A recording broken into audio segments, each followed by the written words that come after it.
복음서를 보면 예수님이 늘 영적인 것에만 관심이 있고 우리가 먹고 사는 문제는 전혀 신경을 안 쓰시는 분이 아니고 배고픔을 이해하시고 떡으로 기적을 베푸시면서 길 가다가 배고파 쓰러지면 안 되는데 이런 마음으로 사람들의 허기진 배를 채워주신 경우가 여러 번 있고, 또 주기도문을 가르치실 때 오늘날 우리에게 일용할 양식을 주옵시고 라고 기도하라고 가르친 것을 보면 우리의 사는 문제에 대해서 주님은 관심을 갖고 계시고 돕기를 원하는 분이라는 것을 알 수 있습니다. 예수님께서 사흘 동안 말씀을 전하셨는데 멀리서 온 사람들도 있는데 계속 먹지 못해서 이렇게 쭉 사람들이 늘어지는 거예요. 가다가 쓰러질 사람도 있는 것으로 보였어요. 그래서 예수님께서 그냥 보낼 수가 없어서 저들이 먹을 것이 없다 그랬더니 제자들이 이 광야에서 어디서 떡을 얻어서 사람들을 배부르게 먹이겠습니까? 오병이어의 기적이 한번 있었음에도 불구하고 전혀 주님을 상상하지 않고 기대하지 못했습니다. 예수님께서 떡 몇 개나 있느냐 했을 때 7개가 있습니다 대답했습니다. 그 7개를 가지고 이제 기도를 하셨는데 쫙 나눠주셨는데 물고기도 있습니다 그래요. 그래서 예수님이 이번에 물고기를 또 나눠주시도록 해서 많은 사람들이 떡과 물고기를 먹을 수 있었고, 다 배불리 먹고 4,000명이 먹고 7 광주리가 남는 그런 놀라운 현장이 오늘 말씀에 기록이 되어 있습니다. 이런 분이 임금이 되면 정말 잘 먹고 잘 살겠다, 이런 움직임이 언제나 있기 때문에 예수님은 그 움직임을 막기 위해 그들을 보내시고 제자들과 함께 달마누다 지방으로 올라가게 되셨습니다. 바리새인들을 거기서 만났는데 바리새인들이 예수님께 하늘로부터 내려오는 표적을 보여달라 그렇게 요구를 했습니다. 예수님께서는 마음속 깊이 탄식하시면서 어찌하여 이 세대가 표적을 구하느냐 하시면서 표적을 보이지 않겠다 그렇게 말씀하셨습니다. 그리고 그들을 떠나서 다시 배에 올라서 건너편으로 갔는데 제자들이 먹을 것을 챙겨오는 것을 깜빡했습니다. 떡이 딱 1개밖에 없었어요. 빵이에요. 빵이 딱 하나였어요. 자, 그 제자들이 빵이 1개밖에 없네 이랬는데 예수님이 이런 말씀을 15절에 하셨죠. 바리새인들의 누룩과 헤롯의 누룩을 주의하라. 한번 같이 읽을까요? 시작. 바리새인들의 누룩과 헤롯의 누룩을 주의하라. 이제 누룩은 이스트인데 빵 만들 때 이게 부풀게 하는 거잖아요. 조용하면서도 양이 적지만 굉장히 강력하게 쫙 퍼져나가거든요. 뭐 천국이 누룩과 같다 그렇게 말씀하신 적도 있지만 여기서는 부정적인 의미로서 그냥 가만히 있으면 이렇게 묻고 영향을 받고 젖어드는 그런 영향력 있는 누룩이 바리새인의 누룩이 있고 헤롯의 누룩이 있다. 이제 바리새인의 누룩은 외식하는 거죠. 이중성. 외식하면서 이중적으로, 그러니까 안 하면서 하는 척하고 그냥 겉으로는 하는 척하지만 속으로는 거부하고 계속 그렇게 하면서 신앙생활을 할 수 있어요. 사람들 보는 데서는 하지만 하나님을 의식하지 않고 편한 대로 살고, 이게 이중성이거든요.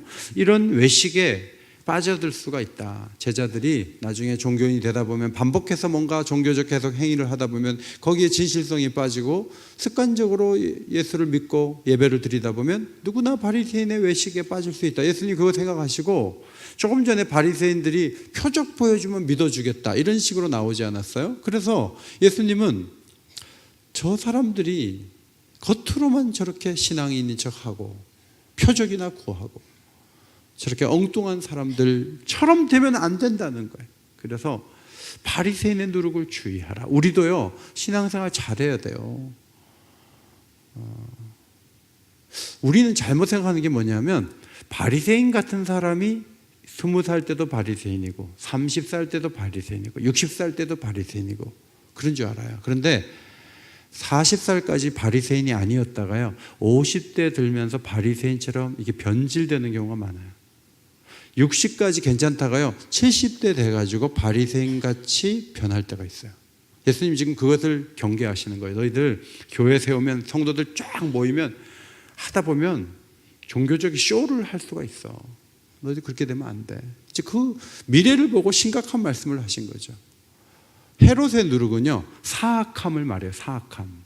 악한 걸, 자기의 권력을 지키기 위해서 바른 말 하던 세례 요한을 잡아넣고, 헤로디아가 원하니까, 동생의 부인을 뺏어 살았는데 그 여자가 원하니까 세례 요한의 목을 뱉거든요. 권력을 유지하기 위해서 입을 막고 귀를 막게 하는 거예요. 여러분, 종교도요, 자기의 권한을 침범하면 독한 것으로 갚아주는 습성이 얼마든지 나타날 수 있는 세계가 종교 세계예요. 로마 교황청이 옛날에 그랬어요. 그러니까 제자들이 막 기적을 일으키고 몇만 명이 모이고 할 때 그것이 권력이 돼서 사악함으로 자신의 그 사도권을 지키고 사람들을 피해를 주고 그런 식으로 하면 안 된다. 예수님이 지금 심각하게 미래를 보고 말씀하신 거예요. 1520년에 루터가 독일 기독교 귀족들에게 보내는 편지를 썼어요. 교황의 손에 의해서 언제까지 재산이 착취당해야 되는가? 독일인이 언제까지 참아야 되는가? 저 이태리로 왜 헌금을 계속 보내야 되는가? 영주와 귀족들과 나라와 국민들이 더 궁핍해지는 것을 의아해서는 안 된다고 하면서 우리가 아직 먹을 것이 남아있는 것이 기적이다. 그렇게 썼어요. 1507년에 성베드로 성당 건축기금을 조달하기 위해서 면죄부를 발행을 했는데 돈이 충분히 거치지 않았어요. 그래서 1913년에 교황 레오 10세가 면죄부를 재발행했고 그 판매 총책에 해당되는 대주교를 임명을 했어요. 교황들은 금전적인 수입을 증가시키기 위해서 필사적인 노력을 기울였습니다. 중세 교회가 굉장히 유복해 보였던 그 시기가 바로 돈이 모자라던 때였습니다. 거대한 행정 조직, 교회당 건축, 각종 종교 활동을 유지하기 위해서 돈이 많이 필요했어요. 루터 당시에 유럽 토지의 3분의 1이 교회 재산이었습니다. 교회는 조직을 통해 독일 내 총 수입의 5분의 2가 로마로 송출되고 있었습니다. 1491년 로마 카톨릭의 부패상에 대해 콘라드 퓨팅거라는 사람이 이렇게 기록을 했어요. 나는 상하를 막론하고 돈으로 사지 못할 것은 없다는 것을 보았다. 음모와 위선과 아첨이 가득하고 수를 헤아릴 수 없을 정도의 야비한 일이 발생하고 있지만 정의는 잠자고 있다. 들어보지 못한 위선과 허식으로 모든 포악과 악독을 행하는 자들에 의해 로마가 지배당하고 있다는 사실을 개탄하지 않을 수 없다. 이 악한 자들은 규제를 받는 대신 칭송을 누리고 있다. 내가 그들을 비난하자 그것은 다 하나님 안에서 예정된 일이라고 답을 했다. 예수님은 교회가 시간이 흐르면서 바리새인의 누룩과 헤롯의 누룩을 만들 수도 있고 피해를 줄 수도 있고 피해를 받을 수도 있다. 이것을 제자들이 주의해야 된다. 이제 그것을 말씀을 하신 거죠. 제자들은 누룩에 대한 말씀을 듣자마자 떡이 없다고 수군거리고 있었어요. 전혀 다른. 예수님 영적인 얘기하고 있는데 눈앞에 있는 떡 얘기하고 있어요. 먼 미래를 말씀하고 있는데 현실을 논하고 있었습니다. 생각이 너무 달랐어요. 예수님은 내가 너희들을 상대하느니 차라리 막 이러면서 제자들을 다 바꿔버릴까 그렇게 심하게 생각은 하지 않았지만 굉장히 속상한 가운데 주님이 하신 말씀이 17절과 18절이죠. 자, 앞에 보시고 한번 같이 읽겠습니다. 시작. 너희가 어찌 떡이 없으므로 수군거리느냐? 아직도 알지 못하며 아직도 깨닫지 못하느냐? 너희 마음이 둔하냐? 너희가 눈이 있어도 보지 못하며 귀가 있어도 듣지 못하느냐? 또 기억하지 못하느냐? 예수님이 굉장히 화가 나셨죠? 굉장히 다양한 관점에서 꾸짖었어요. 이걸 보면은 그냥 왜 이렇게 답답해? 한마디로 말하면 왜 이렇게 답답해? 이제 그렇게 우리가 표현할 수 있겠어요. 그런데 여기에 이 말씀은 같은 말을 다르게 표현한 의미 없는 다양한 얘기가 아니에요. 이것은 하나하나가 굉장히 중요한 것을 지적한 말씀이에요. 여러분 혈액검사를 받잖아요. 그러면 혈액검사 진단하면 혈소판 수치도 나오고요. 고지혈인지 아닌지, 혈압, 혈당, 세균 검사, 혈청 검사, 혈액 단백질 검사, 전해질의 양 같은 것까지 쫙 나와요. 그럼 이게 다 같은 거예요? 수치가 다 안 좋으네요. 그러면요, 약을 그 가지 수대로 먹어야 돼요. 그래야 고치는 거예요. 오늘 예수님이 그냥 한 가지를 가지고 답답하다는 얘기를 다양하게 하신 게 아니에요. 여기 단어 하나하나가 다 영적인 굉장히 중요한 부분에서 너희들이 너무 수치가 낮다는 거예요. 그러니까 이 하나하나가 의미가 있어요. 그 하나하나를 좀 볼 필요가 있다고 생각해서 오늘 제가 그것을 말씀드리고자 해요. 먼저 아직도 알지 못한다 그랬어요. 아직도 알지 못한다.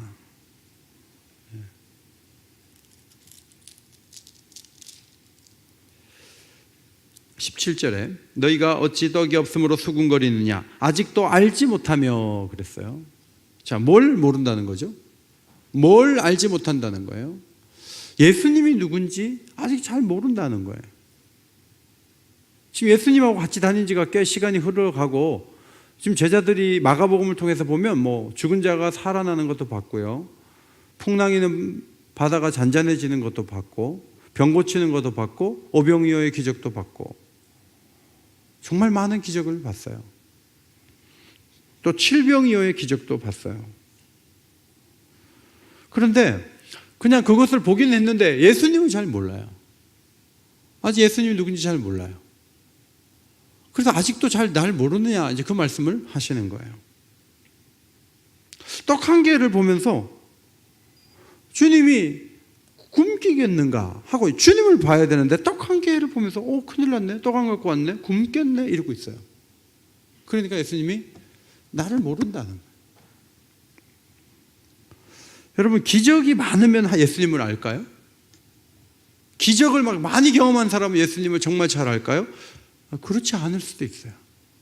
광야 백성들이 기적을 많이 경험했어요. 홍해 갈라질 때 그 사이로 막 통과했고요, 매일 만나고도 먹고 뭐 손들면 이기고 뭐 기적이 맨날 그냥 그 성소 위에 불기둥이 밤에는 막 보이고요, 낮에는 막 구름 기둥이 막 이동하면서 같이 다니고, 그걸 매일 봤는데 신앙이 너무너무 안 좋은 거예요. 왜냐하면 그런 현상만 봤지 그 뒤에 계신 하나님에 대한 지식이 없는 거예요. 하나님을 모르는 거예요.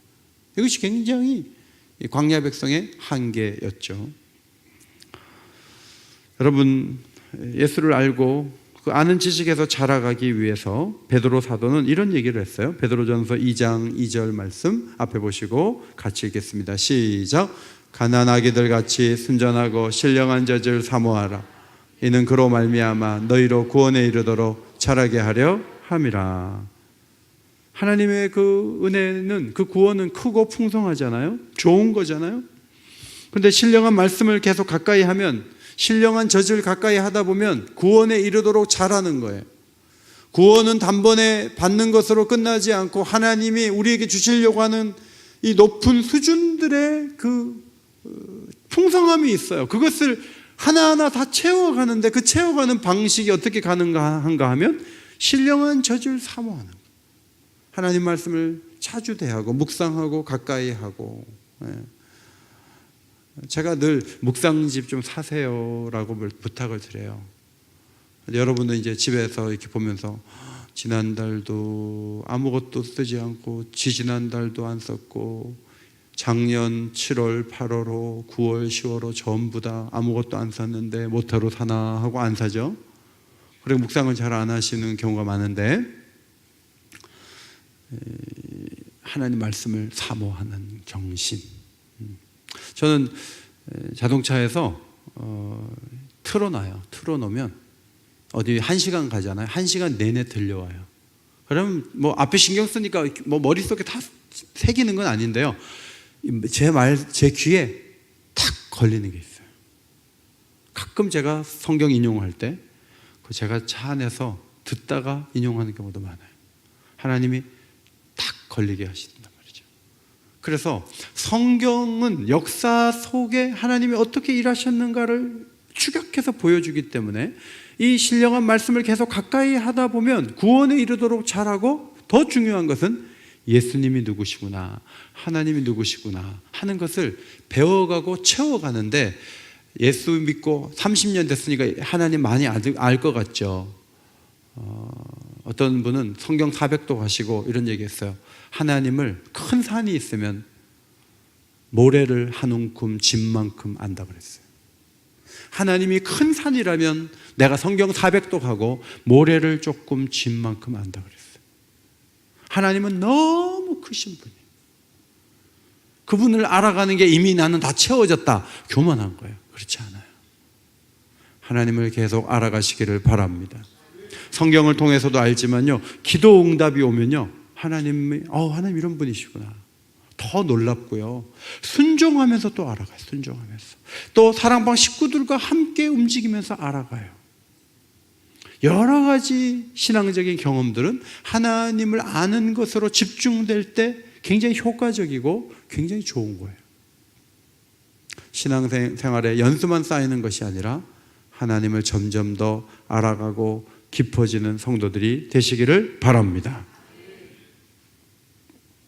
바울이 역사 무대에 등장하면서 아라비아로 갔다잖아요. 갈라디아서 1장 17절에 아라비아에 갔다. 그래서 성경학자들은 바울이 언제 이렇게 구약 성경을 놀랍게 관통할 수 있었는가? 아라비아에 가서 그가 구약 성경을 연구하고 예수님과의 관련성을 잘 정리를 해서 나왔다, 이제 그렇게 보는 거죠. 신령한 젖을 사모하면서 영적 공급이 계속되면 우리는 부요하게 갈 수 있어요.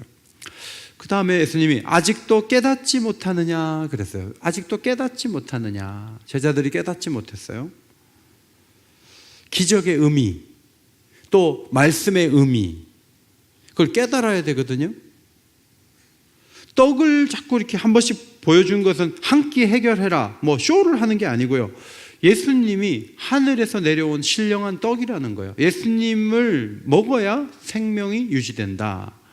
하나님께 순종하면서 살 수 있다. 자, 그런 것들을 이 떡의 기적은 의미하는 거죠. 그런 것을 깨달아야 한 끼 식사 잘했다가 아니고 예수님이 누구신가를 더 깊이 볼 수가 있는 거죠. 제자들은 깨닫지를 못하니까 기적이 매일 반복되지 않고서는 예수님을 기대를 못하죠. 아니 7병이요, 그 전에 5병이요, 그럼 또 한 개 있으면 이거 사람들 우리 여기 지금 12명 13명 또 한 개지만 7개 가지고 4,000명, 5개 가지고 5,000명, 한 개 가지고 우리 다 먹을 수 있나? 이렇게 예수님을 좀 기대할 수 있지 않겠어요? 근데 깨달음이 없으면요, 기대를 하지 않아요. 그냥 현상을 보고 현실을 사는 거예요. 그것이 제자들의 한계였죠. 성경에 보면 깨닫는 일이 허락된 사람이 있고 깨닫는 일이 허락이 안 된 사람이 있어요. 바리새인과 서기관들은 깨닫는 게 허락이 안 돼요. 늘 성경 봐요. 늘 기도하고 있어요. 그런데 깨달음이 없어요. 왜냐하면 하나님이 깨닫게 하지 않기 때문에. 근데 제자들은 깨닫게 하는 게 허락된 사람들이에요. 그런데 계속 못 깨달으니까 답답한 거예요. 깨닫는다는 헬라어 단어는 함께 이해한다, 두 단어의 합성어거든요. 바리새인과 예수님과 함께 같은 방향으로 가지 못하기 때문에 깨닫지 못하죠. 지금 제자들은 예수님과 같이 가잖아요. 그러면 깨달아야 돼요. 방향이 같으니까. 근데 못 깨달아요. 생각이 다른 쪽으로 가 있기 때문에 그렇죠. 그 다음 예수님이 이런 말씀하셨어요. 너희 마음이 둔하냐. 따라합시다. 너희 마음이 둔하냐. 네, 마음이 둔하다라는 이 단어는요, 헬라어에서는 딱딱하다는 말이에요. 돌 같다는 뜻이에요. 돌 같다. 너희 마음이 돌이냐. 이제 이렇게 예수님이 말씀하신 거예요.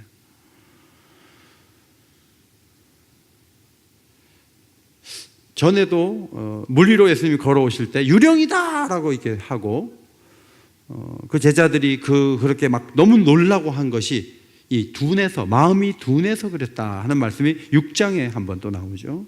이는 그들이 그 떡 드시던 일을 깨닫지 못하고 도리어 그 마음이 딱딱해졌다. 그러니까 깨닫지 못하면 딱딱해지는 거예요. 마음이 이렇게 굳어지는 것은 깨달아야 할 때 깨달으면 되는데 깨닫지 못하고 그냥 자꾸 지나가다 보면요, 마음이 굳어지는 거예요. 기적을 얼마나 받느냐가 아니고 한 번 기적이 있다 할지라도 깨달으면서 기적을 경험하면 그것은 자신의 영혼에 굉장한 축복이 되지만 10번을 기적을 봐도 계속 깨닫지를 못하면 마음은 더 굳어지게 돼 있다는 거예요. 기적이 적어서 신앙이 좋지 않은 게 아니에요. 작은 일에도 깨닫지 못하면 그러면 그건 신앙이 좋을 수가 없어요. 제가 요새 이제 여러분 이름을 쫙 불러가 기도하다가 교적을 찾아가고 이제 자녀들 이름 옆에 쓰고 막 기도하거든요. 기도하는데 이규복 집사님, 김영설 집사님 위해서 막 기도하다가 딸들이 둘이 있어요. 그래가지고 제가 유원이는 아는데 라원이는 교적에 제가 잘 못 찾겠더라고요. 그래서 교육자들 보고 유원이 동생 이름 뭐야? 그랬더니 라원이라 그러더라고요. 그래서 제가 한 일주일 정도 이규복 집사님하고 김영설 집사님하고 계속 일주일 동안 이름 불러가면서 기도했어요. 모두를 그렇게 한 건 아니에요. 근데 그 집은 계속 기도하게 됐어요. 기도를 했는데 오늘 누가 간증하냐니까 김영설 집사님이 간증한다는 거예요. 우연이죠. 우연이죠. 근데 여러분, 기도를 자꾸 하게 하실 때는요, 뭔가 하나님이 하실 일들이 있을 때가 있어요. 모두를 그렇게 하지 않거든요. 누구에게 대해서 집중해서 기도하는데 꼭 기도가 필요한 상황일 때가 참 많아요. 그건 성령께서 이렇게 이끌어 주시는 거죠. 하나님께서 하신 일에 대해서 마음을 열고 늘 깨닫고 놀라고 감사하고 풍성한 마음으로 살아가시기를 주의 이름으로 축원합니다.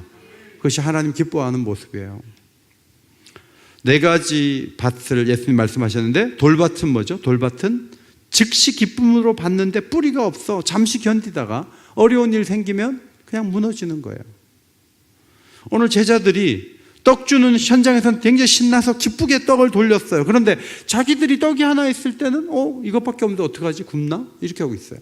주님이 왜 마음이 딱딱해지냐 이렇게 책망을 하신 거죠. 그 다음에 너희가 눈이 있어도 보지 못하며 제자들은 아직 볼 수가 없었어요. 눈이요, 영적인 눈은요, 과거도 보고 미래도 보고 현재도 보여요. 그런데 육신의 눈은요, 현재만 봐요. 과거의 눈을 돌리면 오병이어 칠병이어 있고 미래로 돌리면 하나님께서 마련하신 놀라운 미래가 있어요. 현재는 떡이 하나예요. 그런데 그 떡 하나 때문에 무너지거나 굶지 않아요. 한 번도 제자들이 굶었다는 기록은 없어요. 그러니까 눈이 상상을 자극하고 상상을 긍정적으로 할 수 있도록 눈이 돌아가야 되는데 이 눈이 감겨 있는 거예요. 예수님이 답답한 거예요. 그 다음 기사를 우리가 또 읽었죠. 예수님께 책망하신 다음에 벳세다에 이르러서 맹인한 사람을 고쳤는데 예수님이 이거 참 특별한 기사잖아요. 침을 뱉어가지고 눈에 이렇게 안수하고 기도를 했어요. 근데 무엇이 보이느냐? 그러니까 주님 다 보입니다 이래야 되는데 이 사람이 이렇게 얘기했어요. 사람들이 보이는데요, 나무 같은 것들이 걸어 다녀요 그랬어요. 그러니까 주님이 다시 또 안수를 하셨어요. 그러니까 이번에 모든 것이 보입니다 그랬어요. 여러분, 한 번에 안 되는 건 주님께 무슨 문제가 있나요? 주님이 지금 능력이 좀 떨어졌나? 왜 갑자기 주님은 2단계로 지금 기적을 보이시죠? 저는 이 앞에 예수님께서 너희가 눈이 있어도 보지 못하며 이 책망하고 관련이 있다고 봐요. 옆에 제자들이 있거든요. 주님이 도우심으로 지금까지 눈을 열어왔어요. 그런데 정확한 실체를 못 보는 거예요. 이 맹인의 2번, 시각장애인이 2단계에 걸쳐서 보게 되는데 이게 어쩌면 첫 번째 안수했을 때 이 시력 상태는 너희들의 모습이야. 내가 너희와 함께 있은 지가 벌써 얼마고 너희가 너희에게 보여준 게 얼만데 지금 너희는 계속 못 보고 있어. 한 번 더 안수하셨을 때 밝히 보는 것처럼 너희들은 다시 눈을 열 필요가 있어. 주님이 제자들에게 그 메시지를 전해주고 있다고 저는 해석을 하고 싶습니다. 성도 여러분, 예수를 오래 믿었다고 잘 보는 건 아니에요. 주님의 도우심을 지속적으로 받을 때 주님이 원하는 것을 보게 될 줄 믿습니다. 요한복음 9장에 가면 날 때부터 시각장애인 된 사람을 눈을 열어 보게 하셨죠, 주님이. 그런데 바리새인들이 막 부모를 불러가지고 이게 어떻게 된 거냐? 날 때부터 걔는 정말 못 봤어요, 이렇게 얘기해야 되는데 그렇게 얘기하다가 괜히 출교당할까 봐 아니 본인에게 물어보세요 그랬어요. 불러가지고 너 어떻게 된 거냐? 저 날 때부터 저 못 봤어요. 그런데 예수님이 고쳐줬어요.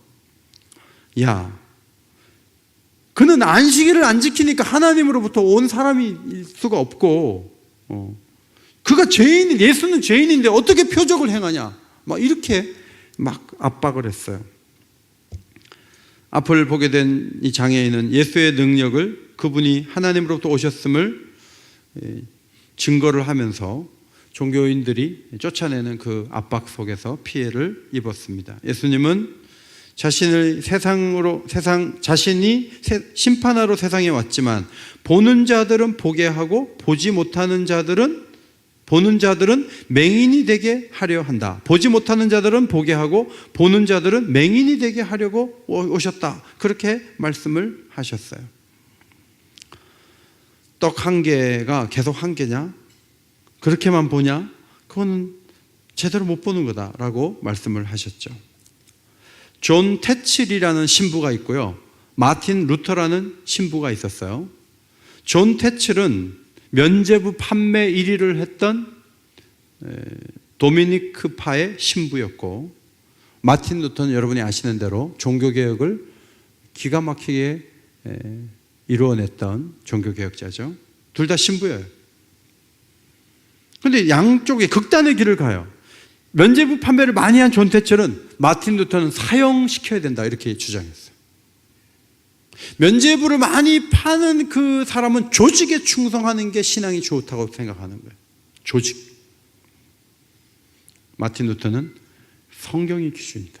성경이 어긋난 것은 죄를 범한 것이다. 면죄부를 아무리 산다고 할지라도 조상들의 죄가 없어질 수 없다. 서로 보는 게 다른 거예요. 그러니까 전혀 다른 길을 열심히 가게 되는 거죠.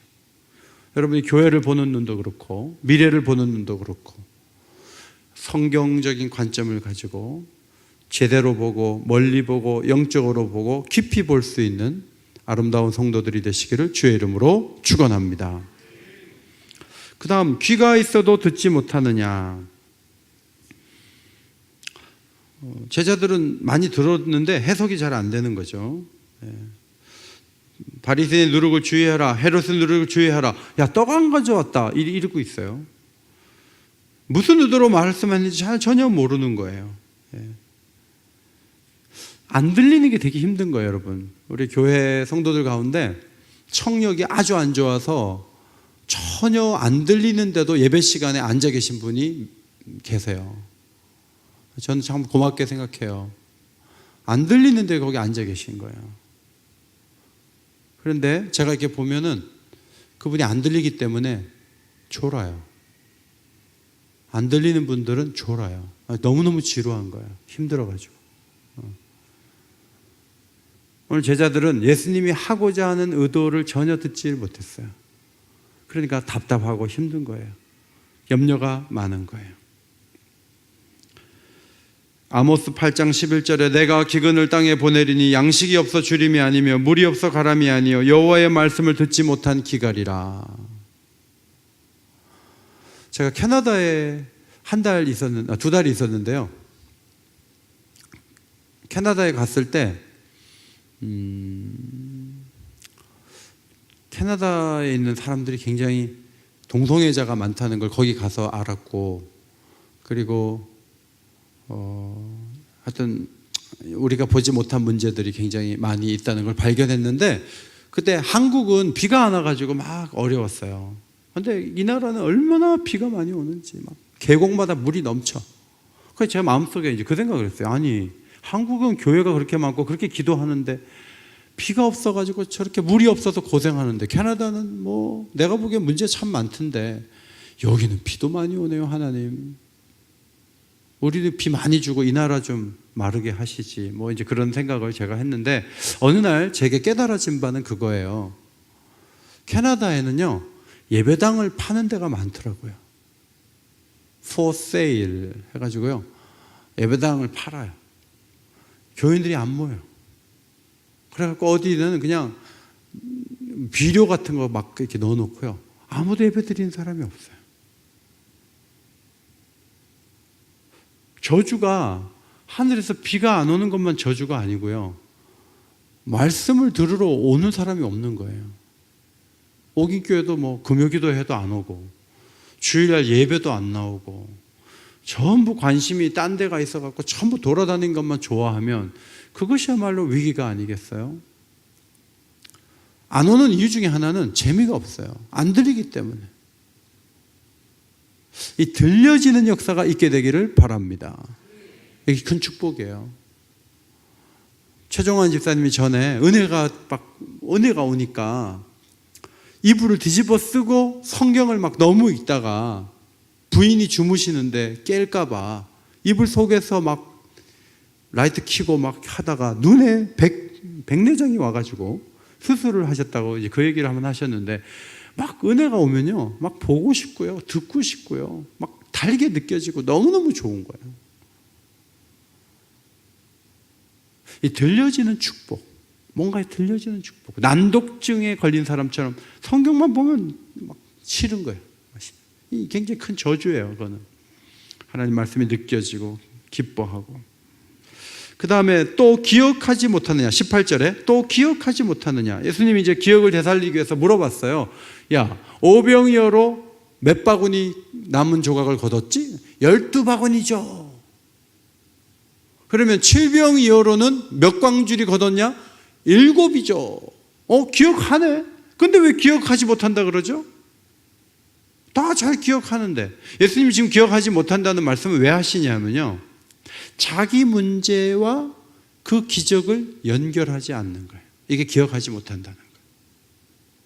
여러분, 과거의 삶을 이렇게 돌아보면 여러분이 고생하고 아파하고 힘들어하고 할 때, 눈물 흘리고 어려워하고 선택에 고민이 있고 수만 가지 어려움들이 있을 때, 그때 하나님이 도와주신 적이 있어요. 근데 지금 오늘 문제가 딱 떨어졌어요. 근데 기억한다는 것은 과거에 그 나를 도와준 사건과 지금 내가 당한 어려움을 연결할 수 있는 능력이 있는 거예요. 이게 굉장히 중요해요. 성경에 나오는 수만 가지 그 기적과 놀라운 하나님의 축복과 사랑의 그 흔적을 나를 위한 것으로 받아들이고, 주께서 오늘도 역사하시면 내게 놀라운 일이 일어날 수 있다고 믿고 입을 벌려 기도하는 자가 기억이 좋은 자예요. 그런 기억이 있게 되기를 바랍니다. 그런 기억이 있어야 기도를 좀 대차게 할 수 있고 강하게 할 수 있는 거죠. 떡 한 개밖에 없잖아요. 떡 한 개만 먹고 죽으려고 했던 사렙다 과부가 있잖아요. 그 사람은 엘리야에게 그 떡을 양보했어요. 엘리야는 어떻게 그 떡을 달라고 했는지 몰라요. 믿음을 시험해 본 것 같아요. 아들하고 먹고 죽으려고 했어요. 기근이 계속되니까. 근데 병에 기름과 통에 가루가 기근이 끝날 때까지 다 하지 않았어요. 그러면 제자들이 떡 한 개밖에 없으면 그것 때문에 굶주리도록 주님이 하시겠어요? 주님이 도우신단 말이죠. 여러분 집에 지금 뭐 너무너무 적은 돈밖에 없습니까? 그게 떨어지면 여러분이 죽는다고 생각하십니까? 앞으로 불황이 엄청나게 와가지고 여러분 전부 다 어려워지고, 막 북한 문제가 꼬여가지고 집에 있는 돈 다 썼는데 쓸 돈이 없어가고 기름 넣을 돈이 없어가고 주유소도 못 가고 그럴 것을 상상하십니까? 그러지 마세요. 지금까지 도우신 하나님이 앞으로도 도와주실 줄 믿습니다. 우리가 그걸 봐야 돼요. 하노이 회담이 틀어졌다 그래서 모든 것이 잘못될 거라고만 보지 마세요. 그 회담이 그렇게 끝난 게 우리에게 축복이라고 얘기해 주는 사람도 많아요. 지금 교회는 여러 가지 어려움에 직면하고 있습니다. 도덕성이 너무 무너지고요. 다음 세대가 우리의 신앙을 정말 이어갈지 염려도 되고, 부패와 어두움이 사회 곳곳에 쓴뿌리가 되어 심겨져 있고, 어디서부터 해결을 해야 될지 잘 모르겠어요. 그런데 우리 주님은 사회 환경과 현재 보는 것이 떡한개 같은 절망적인 상황이라 할지라도 얘들아, 1세기에 교회가 세워질 때는 훨씬 더 부패했고 훨씬 더 어려웠어. 주님은 그렇게 말씀하실 거예요. 지금 대통령이 통치를 잘하는지 못하는지 말이 많지만 최소한 대통령이 자기 부인 데리고 살잖아요. 예수님 시대에는 동생의 부인을 뺏어서 살았어요. 그리고 남의 다른 나라의 큰 나라에 총독이 와서 다스리고 있었어요. 예수님 시대는 훨씬 복잡하고 머리 아픈 문제가 더 많았어요. 많은 사람들이 배고파가지고 고통하고 힘들어했어요. 종교는 완전히 껍데기만 남아있어요. 종교인들은 자기 역할 전혀 하지 못했어요. 그늘, 어두운 그늘이 가득했을 때 주님이 왔을 때 빛이 되셔서, 큰 빛이 되셔서 세상 가운데 소망을 주시고 교회를 세우시고 시대를 이끌어 가시고 300년 만에 로마 황제가 두 손을 들게 하시고 그런 일들을 예수님이 이루셨단 말이죠. 그러면 오늘 이 시대에 뭐 여러 가지 고통스러운 문제가 있지만 1세기보다 더 심하냐? 저는 안 그렇다고 봐요. 그때가 더 했어요. 그때 동성애 말도 못했어요. 어떤 어려운 상황 속에서 자꾸 환경이 어렵다, 현실이 어렵다, 앞으로 못 나간다 그러지 마세요. 오늘 김영서 집사님 그 간증대로요, 하나님은요 하시려면 하루아침에 할 수 있는 분이세요. 아멘? 못한다고 보세요? 하실 수 있어요. 할렘가 가서 그냥 가다가 누가 막 죽이면 나 그냥 인생 끝낼 거야 이러고 가신 거 아니에요. 근데 거기서 전도지 한 장에 마음이 활짝 열리고 교회 생활을 시작하게 하신 분이 하나님이에요. 거라사 광인을 부르셔서 그 가족에게 보내시고 대가볼리 온 지경에 다니면서 예수님이 행하신 일들을 하게 하시고, 요즘 지도로 이렇게 보니까 요르단 같아요. 요르단의 기독교 인구가 60만 명이에요. 예수님은 먼 미래에 60만 명 돌아올 것도 보셨을 거예요. 60만 명이 뭐예요? 지금까지 죽은 그리스도인까지 합하면 몇 천만이 될 거예요. 그걸 다 바라보시면서 광풍이는 바다를 건너셨던 거죠. 그 주님의 안목, 그 주님의 생각, 그 주님의 놀라운 섭리. 자, 제자들과의 이 차이점, 이 간격, 이거 굉장한 거예요.